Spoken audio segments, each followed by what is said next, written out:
When black people limit our pursuit for knowledge to only what the white society makes easily available to us, we are allowing them to mentally enslave us. This is clearly the case in regards to the Bible and the Willie Lynch letter.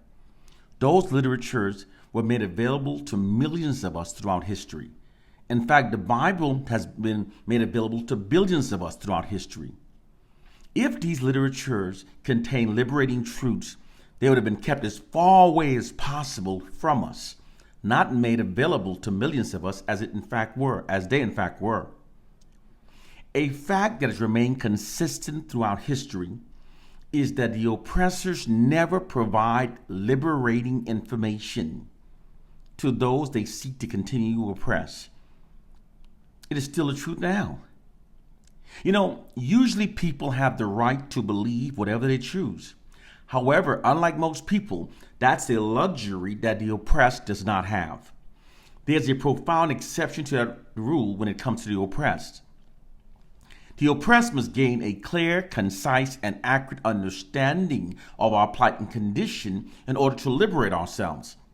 Because if our understandings of our plight and condition remains flawed, then all of our liberating strategies that stems from those flawed understandings will also be flawed.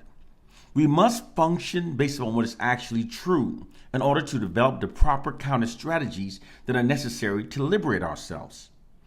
Keeping us believing in falsehoods prevents our liberation. This is why those of us who know the truth must teach African proverb. We must teach the truth whether we're hated for it or unfriended for it. We must teach the truth whether it fills the room or clears it out. We must teach the truth regardless of who it offends, because our liberation is dependent upon our people learning the truth. Our core problem is that the system of white supremacy has made the ignorant and mentally enslaved ones stubbornly overconfident and has made the intelligent and conscious ones self-doubting. Therefore, the intelligent ones now remain silent. This silence allows the false belief held by the ignorant and mentally enslaved ones to prevail throughout our communities, keeping the black masses mentally enslaved to the benefit of our oppressors.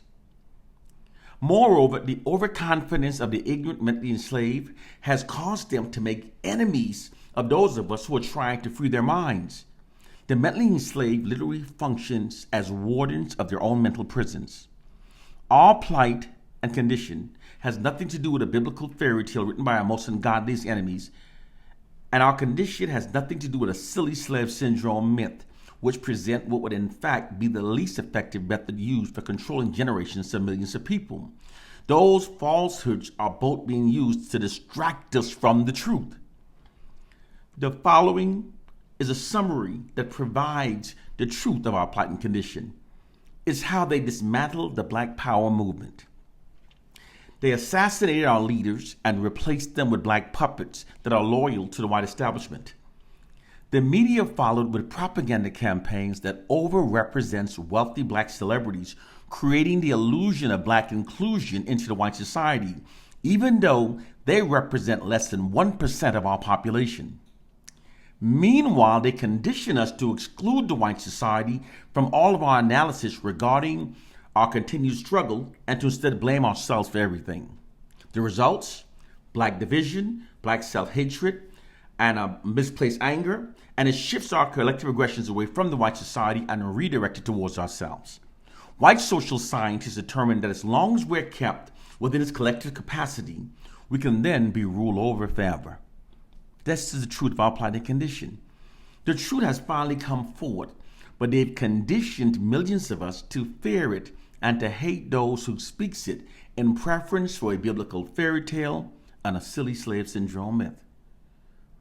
I post these videos for those who are tired of believing in silly things that insults their own intelligence. So many of our people goes from their cradles to their grave believing idiotic things that insults their intelligence.